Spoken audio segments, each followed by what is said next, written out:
Maybe you shouldn't be living alone anymore. My son said it so gently, so casually that if you didn't know better you'd think it was love. I didn't respond right away. I just stood there on my front porch, 2 grocery bags cutting into my fingers, my purse half open, and a carton of milk slowly soaking through the paper bag. The late afternoon sun was still warm, but something in the air had shifted. Something cold had slipped in between us. Claire stood a few steps behind him. She didn't say a word. She didn't need to. Her beige coat was perfectly pressed, one hand wrapped around a coffee cup, the other tucked neatly into her pocket. She looked calm, patient, almost sympathetic, and that was what unsettled me the most, because it didn't feel like concern, felt like agreement, like this was a conversation they had already had. Without me. I forced a small smile, the kind you give when you don't yet understand what's really being said. "I'm doing just fine, Daniel," I told him. My voice was steady, stronger than I felt. He nodded, but he didn't look convinced. His eyes moved past me, briefly scanning the house behind me, like he was seeing it differently now. Not as a home, but as something else, something to be evaluated. "Well, just think about it," he said. Think about it. As if it were a suggestion. As if the decision hadn't already been made. Claire finally looked at me then. Our eyes met for a brief second, and in that second I understood something I couldn't yet put into words. She wasn't worried about me.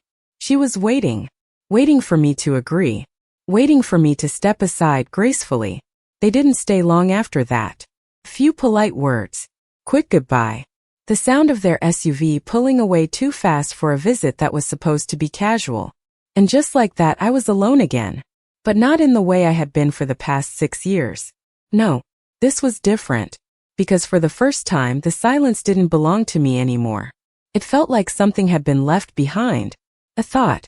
A suggestion. A quiet decision hanging in the air of my own home. I walked inside slowly, setting the groceries down on the kitchen counter, one item at a time. The milk, the bread, the eggs, everything exactly where it belonged. Everything still mine. I rested my hand on the back of the dining chair, staring at the empty room. I had lived in this house alone since my husband died. 6 years. 6 years of learning how to make coffee for one. 6 years of filling the silence with routines, with memories, with small steady acts of living. This house had never defeated me. It had never been too much. So why did it suddenly feel like something I had to defend? I didn't have the answer yet. But standing there in my own kitchen, I realized something had changed. Not the house. Not me. But the way my family was starting to see me. And that realization, that was the first crack. The house was quiet again.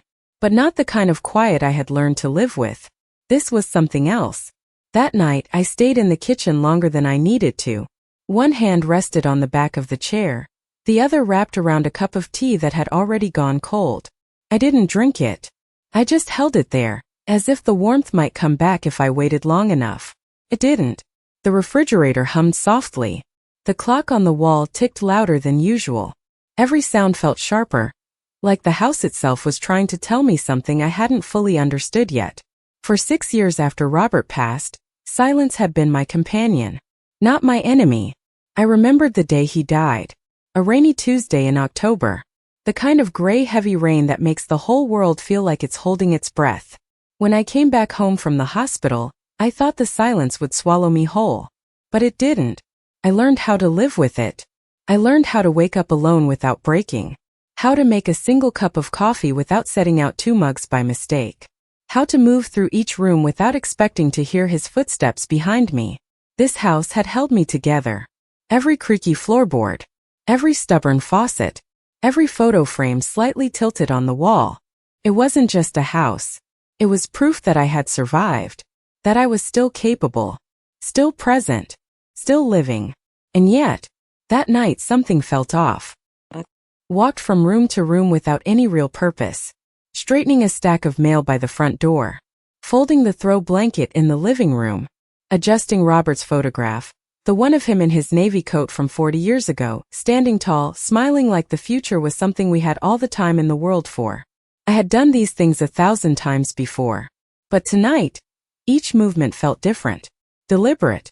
Like I was gathering evidence. Evidence that I still knew where everything belonged. That my hands still worked. That my mind hadn't failed me. That I wasn't what they were quietly beginning to suggest. I stopped in the hallway listening. Nothing. Just the same house I had lived in for decades. And yet it no longer felt entirely mine. Not because anything had changed physically, but because of what had been planted inside it. A sentence. A suggestion. A quiet doubt. Maybe you shouldn't be living alone anymore. It lingered in the walls. In the furniture. In the air itself. I went back to the kitchen and finally poured the tea down the sink. Watched it disappear like it had never mattered. Then I turned off the lights one by one. Kitchen. Living room. Hallway. Each switch clicking into darkness like a small decision being made. By the time I reached my bedroom, the house was completely still. I sat on the edge of the bed, staring at the empty space beside me. 6 years ago, that emptiness had been grief. Now, felt like something else. Something colder. Something deliberate. I lay down slowly, pulling the blanket over me, my eyes fixed on the ceiling. For the first time since Robert died, I didn't feel alone. I felt watched. Not by a person, but by a possibility. And somewhere deep inside me, a question began to form. Not whether I could live alone, but whether someone was trying to make sure I wouldn't. The next morning I woke up at 6:30, exactly like I always did. For a moment, everything felt normal. The soft light coming through the curtains. The quiet hum of the house settling into a new day. The familiar rhythm of my own breathing. I got out of bed, slipped on my robe, walked into the kitchen. Routine. That's what had saved me these past 6 years. Routine kept the grief in its place. I filled the kettle, set it on the stove, reached for my favorite mug, the one with the small chip on the rim that Robert used to complain about but never threw away. Some things you keep even when they're imperfect. Especially then. The water began to heat, a low, steady sound building in the silence. And then, came back. Maybe you shouldn't be living alone anymore. I froze, my hand still resting on the counter. It didn't sound like concern this time. Not in my memory. Now it sounded different. Final. Like something that had already been decided. I poured the hot water into my cup, watching the steam rise slowly, twisting into the air like a thought I couldn't quite hold on to. Why did he say it like that? Why now? For 6 years no one had questioned me. Not once. No one had suggested I was incapable. No one had looked at me like I was a problem to be solved. So what changed? I carried my coffee to the dining table and sat down in the same chair I had used every morning since Robert passed. Across from me, his chair. Empty. Still. Untouched. I used to look at that chair and feel loss. Now, I looked at it and felt something else. Distance. Because somewhere along the way, without me noticing, my son had stopped seeing me as his mother and started seeing me as someone who needed managing. Someone who needed decisions made for her. I took a slow sip of coffee. Tasted the same. But everything else didn't. I thought about Claire. Her silence. Her eyes. That quiet patience. People don't wait like that. Unless they're expecting something. Unless they're certain something is coming. And that's when it settled into me. Not all at once. But slowly. Coldly. This wasn't a suggestion. It was the beginning of something. Something they had already talked about. Already agreed on. And I was just now being introduced to it. I set my cup down carefully, the sound soft against the table. For the first time, I wasn't just remembering what he said. I was starting to understand it. And that understanding, it didn't comfort me. It warned me. I had been living alone for 6 years. 6 years since Robert died on that cold, rain-soaked Tuesday in October. I still remember the sound of the rain hitting the windows that day. Slow at first, then heavier, like the sky itself was giving in. When I walked back into this house without him, I thought I wouldn't survive it. Not the grief, not the silence, not the emptiness of a life that had always been shared. For 42 years I had never eaten dinner alone, never slept in a bed that didn't have his steady breathing beside me, never made a decision that didn't include the word, we. And then suddenly, there was only I. At first I moved through the house like a visitor, careful, quiet, almost apologetic. as if I might disturb something that no longer existed. But time has a way of reshaping even the deepest wounds. I learned. Slowly. Quietly. I learned how to fill the mornings with small routines. Coffee. The newspaper. The soft hum of the radio in the background. I learned how to sit at the dinner table without staring too long at the empty chair across from me. I learned how to fall asleep without reaching for someone who wasn't there. And most importantly, I learned that being alone did not mean being helpless. This house didn't overwhelm me, didn't confuse me, it didn't defeat me. I knew every inch of it, every drawer, every light switch, every sound it made in the middle of the night. If something broke, I fixed it, or I called someone and handled it. If bills came in, they were paid. On time. Every time. There was no chaos here. No neglect. No sign that I was struggling. So when Daniel stood on that porch and said what he said, it didn't match reality. Not mine. Which meant it had to come from somewhere else. Not from concern. Not from observation. But from an idea. An idea that had been growing somewhere outside this house. Somewhere between him and Claire. I sat down in the living room, my eyes drifting across the familiar space. The couch we picked together. The lamp he insisted was too expensive. The bookshelf filled with memories we had built over decades. This wasn't just where I lived. This was everything I had held together after losing him. And now, someone was looking at all of it and thinking, it was too much for me. I let out a slow breath, my hands resting calmly in my lap. No anger. Not yet. Just clarity. Because for 6 years I had proven something to myself. I was capable. I was steady. I was enough. And if they couldn't see that, then the problem wasn't me. Claire didn't say a single word that afternoon. Not when Daniel spoke. Not when I answered. Not even when the silence between us stretched just a little too long to be comfortable. But the more I thought about it, the more I realized. Her silence was louder than anything she could have said. Because silence like that isn't accidental. It's controlled. Intentional. I replayed the moment in my mind again and again. The way she stood behind him. Not beside him. Not as an equal part of the conversation. But just far enough back to observe. To let him speak. To let him take the lead. And yet somehow, it still felt like she was the one guiding it. Her posture was relaxed. Too relaxed. Her expression calm. Almost rehearsed. Like she had already walked through this conversation in her head before it ever happened. Before they ever pulled into my driveway. Before Daniel ever stepped out of that car. And then there was her eyes. That brief moment when she looked at me. There was no confusion there. No hesitation. No uncertainty. Just patience. The kind of patience you see in someone who is waiting for something inevitable. Waiting for the other person to catch up to a conclusion they've already reached. I leaned back in my chair, my fingers resting lightly on the armrest. Claire had always been polite, careful with her words, never openly disrespectful, never confrontational. But now that I thought about it, she had never been warm either. Not really. There was always a distance, a layer of something just beneath the surface. At family dinners she smiled. She asked the right questions. She played her role perfectly. But there were moments, small ones, easy to overlook at the time, when I would catch her watching, not listening, not engaging, just watching, as if she were studying something. Me, this house, this life. And suddenly all those small moments didn't feel so small anymore. They felt connected, like pieces of something I hadn't realized I was part of. I exhaled slowly, my gaze drifting toward the front window. Out there, everything looked the same. The same street. The same quiet neighborhood, the same life I had built.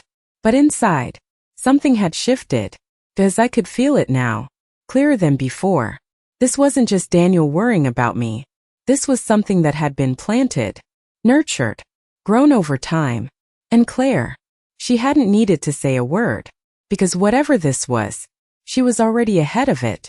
And for the first time, I wasn't just questioning what they wanted. I was starting to wonder how long they had been planning it. Once I started looking, I couldn't stop. It was like something had shifted in my mind, and suddenly all those little moments I had brushed aside, dismissed as nothing, began to line up. Too neatly. Too clearly. I thought about the last few months. The conversations that felt slightly off. Daniel asking questions he had never asked before. Have you thought about downsizing, Mom? Isn't it a lot to keep up with a place this size? At the time I had smiled. Gave simple answers. Changed the subject. Because that's what mothers do. We don't assume the worst. We don't question our children's intentions. We trust. But now those questions didn't feel casual anymore. They felt intentional. Carefully placed. Like seeds. And then there were the visits. Shorter than they used to be. More distracted. Daniel checking his phone more often. Claire walking slowly through the house, her fingers brushing lightly across surfaces, tables, countertops, the back of chairs. Not admiring. Not appreciating. Assessing. That was the word. I hadn't seen it then. But I saw it now. She wasn't visiting. She was evaluating. I stood up and walked into the hallway, my steps slow, deliberate. Every corner of this house held a memory. But to them, what did it hold? Value? Opportunity? I paused by the small cabinet near the stairs, the one where I kept important documents. Insurance papers. Utility records. Old receipts. Things no one ever paid attention to. Except, a few weeks ago I remembered Claire standing nearby. She had asked casually, "Do you keep all your paperwork organized in one place?" I had laughed lightly. "Of course I do." She smiled. Said nothing more. At the time it felt like small talk. Now it felt like a question with purpose. I crossed my arms slowly, a quiet tension settling into my chest. Even the way they spoke to each other had changed. Small glances. Half-finished sentences. Conversations. That stopped the moment I entered the room. I had told myself it was nothing. That I was imagining things. That families go through phases. But this wasn't a phase. This was a pattern. And patterns don't form overnight. They build. Piece by piece. Conversation by conversation. Until one day they become a decision. I walked back into the living room and sat down, my posture straight, my hands resting calmly in my lap. For the first time I allowed myself to say it. Not out loud. But clearly. Without hesitation. They weren't just worried about me. They were preparing something. Something that involved this house. This life. My place in it. And somehow, without raising their voices, without a single argument, without even asking directly, they had already begun to move me out of it. Not physically. Not yet. But mentally. Gradually. As if I wouldn't notice. As if I wouldn't understand. I looked around the room one more time, my gaze steady now. They thought this was subtle. They thought this was careful. But what they didn't realize was that I was finally paying attention. And once you see the pattern, you can't unsee it. And that changes everything. Once you see it, you can't pretend you don't. That was the hardest part. Not the betrayal. Not even the realization. But the clarity. Because clarity doesn't come with comfort. It comes with a kind of cold certainty that settles deep in your bones. I sat there in the living room, my eyes drifting slowly across the space I had spent decades building. And for the first time, I didn't see it the way I always had. I tried to see it the way they did. Not as a home, but as an asset. A large property. In a quiet neighborhood. Well maintained. Fully paid off. I let out a slow breath. That's when it clicked. This was never about whether I could live alone. It was about what I was living in. The house. Every conversation. Every question. Every careful glance Claire had made walking through these rooms. It all pointed to the same thing. They weren't worried about me. They were thinking about what would happen after me. Or worse, without me. I leaned forward slightly, my hands clasping together. Daniel had said it so gently. Maybe you shouldn't be living alone anymore. Not, are you okay? Not, do you need help? No. It was framed as a solution. To a problem I didn't have. And solutions like that. They don't appear overnight. They're discussed. Refined. Agreed upon. Which meant by the time he stood on that porch, this wasn't a thought. It was a plan. I closed my eyes for a brief moment, letting that truth settle fully. Because once I accepted it, everything else fell into place. The shorter visits. The distracted conversations. The quiet way they had started to exclude me from decisions. even small ones. Like I was already less involved, less relevant. I opened my eyes again, my gaze steady now. This wasn't just about the house. It was about control. About deciding what was best for me, without ever asking me. About slowly repositioning me. From owner, to obligation. From mother, to responsibility. And Claire, she had seen it all clearly from the beginning. Maybe even before Daniel did. That quiet patience in her eyes, it wasn't kindness. It was confidence. Confidence that this would happen. That eventually I would agree. That I would step aside. Make it easy. Make it clean. I sat back slowly, my expression calm. Because here was the part they didn't understand. They thought I hadn't noticed. They thought I was still standing on that porch, confused. Passive. Grateful for their concern. But I wasn't. Not anymore. Because now I could see it. All of it. Clearly. And when you finally understand what people are really doing, you stop reacting. You start thinking. And that was the moment everything changed. That night I didn't cry. I didn't pace the house. I didn't sit in the dark wondering where I had gone wrong. I had done that once already 6 years ago. When Robert died. Back then, grief had come in waves, loud, overwhelming, impossible to ignore. This was quieter. Colder. More precise. I stood in the kitchen, the same place I had stood the night before, holding another cup of tea I wasn't drinking. The light above the sink cast a soft glow across the counter, illuminating everything in a way that felt almost too clear. Too honest. I looked around slowly. The cabinets. The table.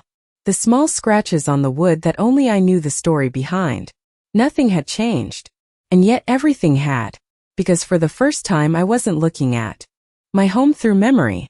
I was looking at it through intention. Through their eyes. And when I did, I could see it. The logic. The quiet reasoning behind every word they hadn't said.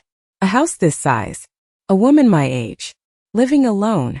It made for a very clean argument. Reasonable. Practical. Almost responsible. That was the most dangerous part. Not cruelty. Not aggression.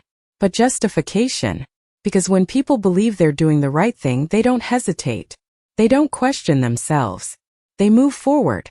Calmly. Confidently. Like Claire. I set the cup down gently, my fingers steady. That calm expression she wore. It wasn't just patience. It was certainty. She had already reached the conclusion. And now she was simply waiting for me to catch up.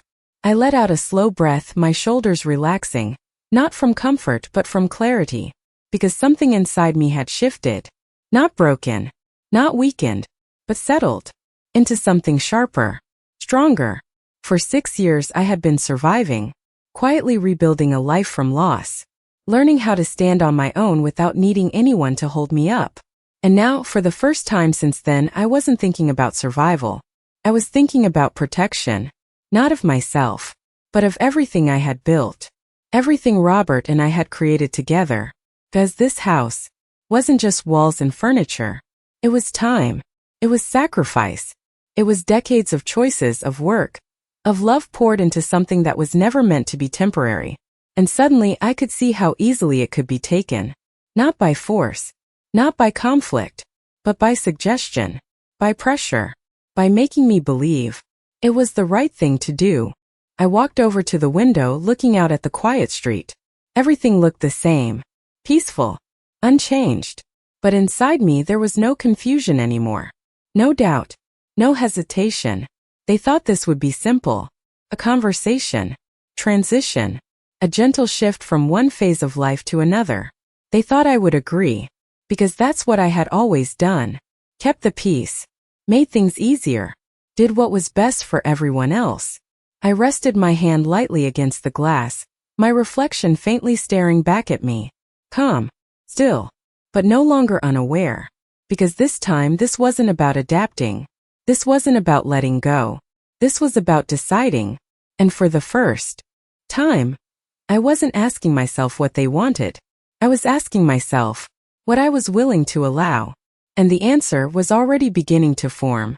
That night something inside me went completely still. Not broken. Not shaken. Just still. I didn't cry. I didn't question myself. I didn't sit there wondering if maybe they were right. Because that's what I would have done before. Before the silence. Before the patterns. Before I saw it for what it really was. I stood in the kitchen again, the same soft light above the sink casting long shadows across the counter. My tea had gone cold untouched just like the night before. I wrapped my hands around the mug anyway. Not for warmth but for grounding. Because everything was clear now. Painfully clear. I wasn't dealing with concern. I was dealing with positioning. Slow. Careful. Calculated positioning. I walked slowly into the living room, my steps steady, my gaze moving across every detail. The couch, the bookshelf, the framed photos that had never been moved an inch out of place. To me this was a life. To them it was a situation. Something to be handled. I sat down, my back straight, my hands resting lightly in my lap. And for the first time I allowed myself to say it fully. Not soften it. Not excuse it. Not protect them from it. They were trying to move me out. Not with force. Not with cruelty. But with logic. With patience. With the kind of reasoning that sounds so reasonable, you almost agree before you realize what you're losing. Maybe you shouldn't be living alone anymore. Such a gentle sentence. So polite. So careful.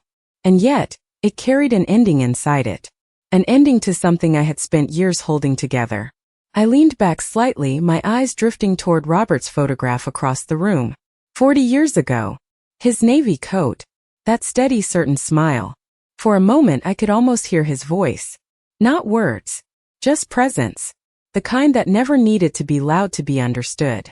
And suddenly I knew something with absolute certainty. This house was never meant to be surrendered quietly. Not after everything it had carried. Not after everything it had survived. I exhaled slowly, my fingers tightening just slightly around each other. Because this wasn't just about a place. It was about identity. About being reduced from someone who built a life to someone being relocated from it. And I refused to let that happen without understanding every piece of what they were doing. Every step. Every intention. I stood up again, this time not wandering, not uncertain. Purposeful. I walked to the small cabinet near the stairs and opened it. Inside, documents. Organized. Labeled. Exactly where they had always been. Insurance. Ownership papers. Records of everything that proved this house wasn't just where I lived. It was mine. Fully. Clearly. Undeniably. I ran my fingers lightly across the folders, not searching for anything specific. Just reminding myself. I wasn't confused. I wasn't dependent. And I certainly wasn't unaware. I closed the cabinet gently, the sound soft but final. Because in that moment something shifted completely. Not in them. In me. They thought this would unfold slowly. That I would come around. That I would eventually say yes because it was easier. Because it avoided conflict. Because it kept the peace. But they had misunderstood something very important. I had already lost the love of my life. I had already survived the kind of silence that breaks people. I had already rebuilt myself once. So no, I wasn't afraid of discomfort. I wasn't afraid of standing alone. And I certainly wasn't afraid of seeing the truth. I walked back into the center of the living room, my posture calm, my breathing even. Because now this wasn't about reacting. This wasn't about defending. This was about preparing. Carefully. Quietly. Just like they had been. Except I wasn't preparing to leave. I was preparing to make sure. They never got the chance to decide that for me. Thank you for watching our video. If you enjoyed it, please subscribe to our channel so you don't miss any new stories.